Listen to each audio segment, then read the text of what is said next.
the first S-class hunter. The acrid smell of ozone and burnt flesh clung to Elias, a testament to the battle he'd just fought.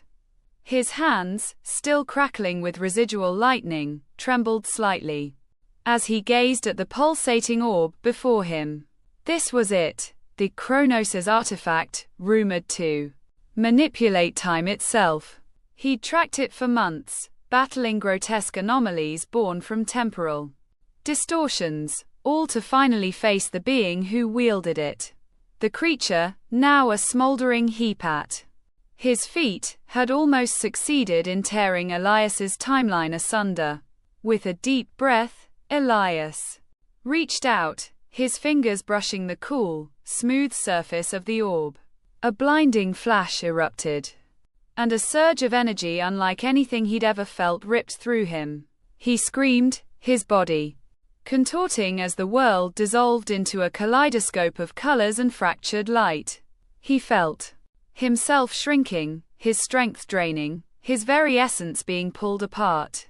When the chaos subsided, Elias found himself sprawled on damp earth, the air thick with the scent of pine and in unfamiliar chill. He pushed himself up, his eyes scanning the ancient forest around him. The towering trees were unlike any he knew, the silence profound, unbroken by the hum of technology or the distant echoes of a fractured city. And then he noticed it, his hands. They were smaller, unmarred by scars, devoid of the familiar flicker of his lightning abilities. He was younger, perhaps in his late teens. The Kronos artifact lay beside him, glowing faintly, its power still resonating. This wasn't just regression, this was too far. He hadn't just gone back in his own timeline. He'd gone back much, much further. He spent weeks simply surviving, rediscovering basic hunter instincts he hadn't needed in decades. He learned to track game without his enhanced senses, to make fire without his powers. He was a shadow of his former self, yet a strange sense of peace settled over him. One frigid morning, he stumbled upon a makeshift camp, and the smell of roasting meat led him to a group of people huddled around a fire. They were dressed in primitive hides, their faces hardened by a life of struggle, yet there was a warmth in their eyes when they saw him.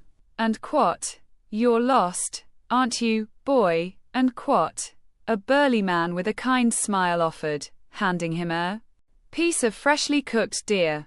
Elias, starved and cautious, nodded. He told them a half-truth about being separated from his tribe. They welcomed him without question. He learned their names: Grok, the elder, Elara, the skilled huntress, and young Finn, full of boundless energy. They were wary of the strange, monstrous beasts that sometimes roamed their lands, creatures they called and quot, Shadowfangs, and quot. Elias recognized them instantly as low-level anomalies, but here, they were terrifying apex predators. One day, while hunting with Elara, a massive Shadowfang ambushed them. Its eyes glowed with malevolent energy, its claws tearing at the ancient trees. Elara, despite her skill, was no match. Just as the creature lunged, a surge of adrenaline, coupled with a primal scream of desperation, ignited within Elias. A faint, almost imperceptible spark crackled around his hands. He pushed, and a weak, unstable burst of raw energy, a nascent form of his lightning, struck the Shadowfang. It wasn't enough to kill it, but it staggered, giving Elara time to escape. Elara looked at him with wide, astonished eyes. And quot, "What was that?" And quot, she whispered. Elias, equally surprised, could only shake his head. He knew then that the Kronos artifact hadn't stripped him entirely, it had merely reset his powers, forcing him to rebuild them from scratch, in a world that had no concept of them. Word of Elias's and magic and spread. Other tribes, facing their own monstrous threats, sought him out. He cautiously began to train, pushing his limits, slowly regaining control over his lightning.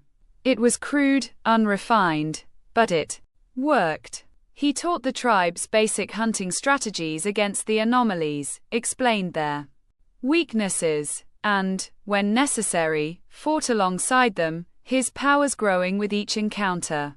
He became a legend, a whispered name, and Elias, the Thunderhand, and he was, unknowingly, the very first S-class hunter, though the term wouldn't exist for millennia. He formed a bond with Grok, Ilara, and Finn, a bond forged in shared battles and nights under the stars. They became his first true friends, his chosen family in this strange, ancient past. He saved villages, protected trade routes from increasingly dangerous anomalies, and slowly, subtly, guided humanity towards understanding the threats that lurked beyond their perception. Years turned into decades. Elias, though his physical body aged slower due to the residual Chronos energy, saw his friends grow old. He fought alongside them, mourned them when their time came, and watched as their children and grandchildren took up the mantle of protecting their world, inspired by his legend. He never stopped trying to understand the Chronos artifact, always hoping to find a way back, but the pull of this new life, the love of his friends, and the profound impact he was having, had anchored him. One crisp autumn evening, sitting by a crackling fire with the great-grandchildren of Finn, telling tales of the Shadowfangs and the heroes who fought them, Elias looked up at the vast, star-studded sky. A faint, almost imperceptible shimmer pulsed in the distance. He felt a familiar, ancient energy, a resonance with the Chronos artifact, now buried deep beneath a cairn he'd built for Grok. It was calling to him, a whisper of his own time, his own future. But as he looked at the eager, bright faces around the fire, at the world he had helped shape, he smiled. He was the first. He was the legend. And he wouldn't trade it for anything. He was home.